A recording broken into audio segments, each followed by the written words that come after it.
اللہ کو ہم کیسے پہچانیں گے؟ یہی بات تو بیان کر رہی ہوں کہ اسلام اللہ اور رسول صلی اللہ علیہ وآلہ وسلم کی اطاعت کا نام ہے، اور آدمی مسلمان بن ہی نہیں سکتا جب تک کہ وہ اپنی خواہشات کی، رسم و رواج کی اور دنیا کے لوگوں کی غرض ہر ایک کی اطاعت چھوڑ کر اللہ اور اس کے رسول کی اطاعت نہ کرے۔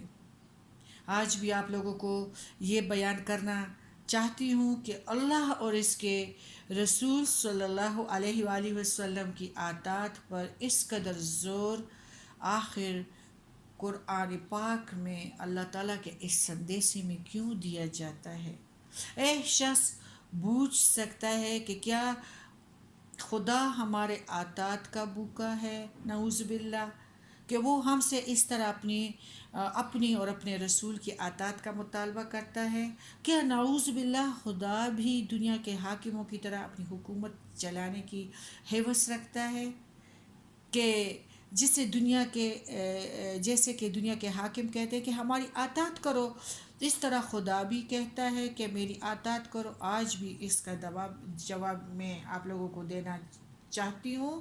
اللہ کی اطاعت میں ہی انسان کی فلاحی ہے، عزت ہے، بادشاہی ہے، کل کائنات ہے، کل کائنات پہ پھر راج کرو۔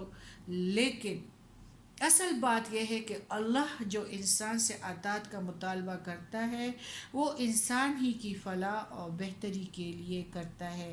وہ دنیا کے حاکموں کی طرح بالکل نہیں ہے۔ دنیا کے حاکم اپنے فائدے کے لیے لوگوں کو اپنی مرضی کا غلام بنانا چاہتے ہیں، چاہے وہ کسی بھی رشتے میں بھی ہو، وہ بھی یہی چاہتے ہیں، مگر اللہ تمام فائدوں سے بے نیاز ہیں۔ اس کو اپنے سے ٹیکس لینے کی حاجت نہیں ہے، اسے کوٹیاں بنانے اور موٹریں خریدنے اور انسانوں کی کمائی سے اپنے عیش کے سامان جمع کرنے کی حاجت نہیں ہے۔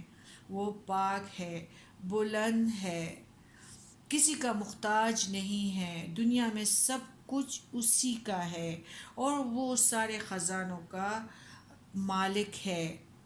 وہ آپ سے صرف اس لیے اطاعت کا مطالبہ کرتا ہے کہ اس سے آپ ہی کی بلائی منظور ہے۔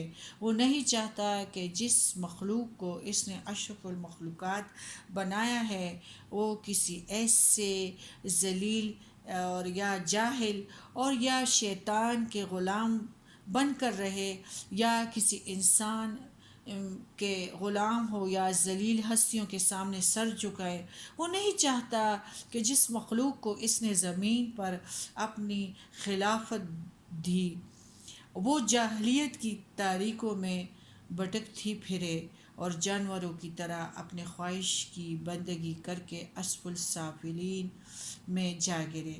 اس لیے وہ اللہ فرماتا ہے کہ تم ہماری اطاعت کرو، ہم نے اپنے رسولوں کے ذریعے سے جو روشنی بھیجی ہے اس کو لے کر چلو، پھر تم کو سیدھا راستہ مل جائے گا اور تم اس راستے پر چل کر دنیا میں بھی عزت اور آخرت میں بھی عزت حاصل کر سکو گے۔ ہمارے رب العالمین فرماتے ہیں لا اکراہ فی الدین قد تبین الرشد من الغی۔ سورہ بقرہ کی آیت نمبر 56 اور 256 اور 250 ہمارے 7 میں فرماتے ہیں، یعنی دین میں کوئی زبردستی نہیں، ہدایت کا سیدھا راستہ جہالت کے ٹیڑھے رستوں سے الگ کر کے صاف دکھائی دیا گیا ہے۔ اب تم میں سے جو کوئی جھوٹے خدا اور گمراہ کرنے والے آقاؤں کو چھوڑ کر ایک اللہ پر ایمان لے آئے، اس نے ایسی مضبوطی رسی تھام لی جو ٹوٹنے والی نہیں ہے، اور اللہ سب کچھ سننے والا اور جاننے والا ہے۔ جو لوگ ایمان لائے ان کا نگہبان صرف اللہ ہی ہے۔ جس کا نگہبان اللہ بن جائے پھر ان کو کس چیز کی ضرورت؟